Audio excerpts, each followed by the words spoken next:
Tech is essential for any educator, especially now that we're doing a lot of remote teaching. That's why today we're going to talk about my favorite piece of tech, the Surface Book 2. Let's get into it. So first of all, the Surface Book 2 is already just an awesome laptop. It's elegant, it's got a great build, a great display, it's really powerful. Only downside is it's expensive.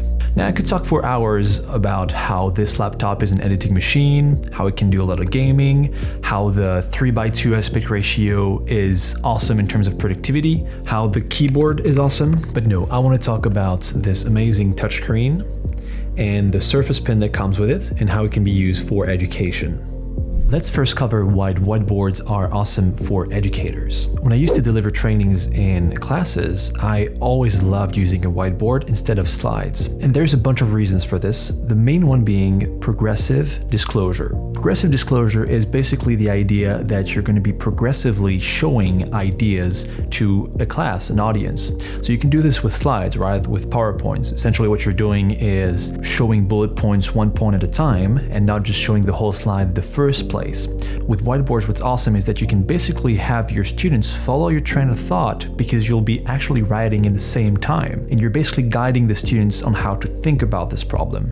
Of course, whiteboards are super flexible, right? Depending on your audience, you're going to be able to actually put contextual points in those whiteboard. Essentially, if the class asked you a question, well, you can put it up on the whiteboard and not actually have to modify the slide if you were using a PowerPoint presentation, right? And also, I just liked it because it's unique. Every whiteboard was specific and unique to that specific class. And it does feel like some sort of piece of art when you're done with the class or with the explanation of the lesson. And the class and the students actually helped you build that. So they kind of feel like, oh, it's actually also us who contributed to that piece of art. Maybe that's going a bit too far, I don't know, but I just like it. All right, so whiteboards are good. Thanks for that, Captain Obvious. But how do we do this in 2021 with COVID and basically just everyone teaching remotely? How do we do that? Well, I'm going to show you with exactly my right setup and how I use my Surface Book 2 to replace that whiteboard. Let's go. Hey, welcome to my desk. Now I'm gonna need to do a proper desk setup video at some point, but that's not the topic of today. Today we talk about the Surface Book 2. The way I would set it up is that my Surface Book 2 is powering the whole thing. But the essential part is that if I have to draw something on the whiteboard, I can use my Surface Book 2 in reverse mode. Let's call it the reverse mode. Yeah, because maybe I didn't mention this, but there is a button to detach the screen and you can flip it in the other way around. And here we have a reversed machine that has an insanely powerful graphics card for a machine that is actually a glorified tablet in a way. Pretty impressive. I'm still impressed. I've bought this in 2018, I'm still impressed. All right, so now I've set it up correctly. And so what would happen is that I would have my Surface Book 2 in this mode. So essentially it's kind of like clamshell mode here. And here will go my DSLR, which is used to film this right now, to act as my webcam essentially. I would also have my Rode NT1A come in here, really handy as well.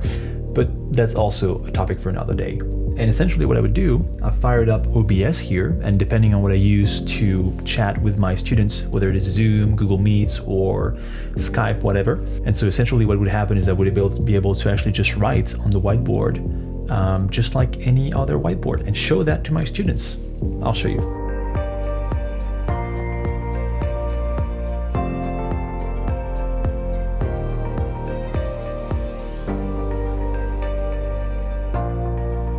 Okay, so that's it. And by the way, I'm using the Microsoft Whiteboard application, which works really well, but I'm sure there's plenty of other options. This also works with OneNote, for example, if you want to keep the notes, and also any kind of draw.io or other types of online-based drawing platforms. Okay, that's an awesome setup, but what would you need to do yourself? Well, if you're in the market for another laptop, maybe you can consider the Surface Book 2. Otherwise, there are other laptops. If you don't necessarily need a super powerful machine to do editing and you just need a machine to do some Zoom calls with the whiteboard, probably any other laptop of the Surface lineup with a pen will work. Otherwise, there are also some drawing tablets, you know, the Wacom or Wacom, I don't know how you call them, which are significantly cheaper if you already have a laptop, and I'm sure you'll have plenty of options. All right, I hope this video brought you value. If you want to see a video on how to structure a lesson, you can just click right here.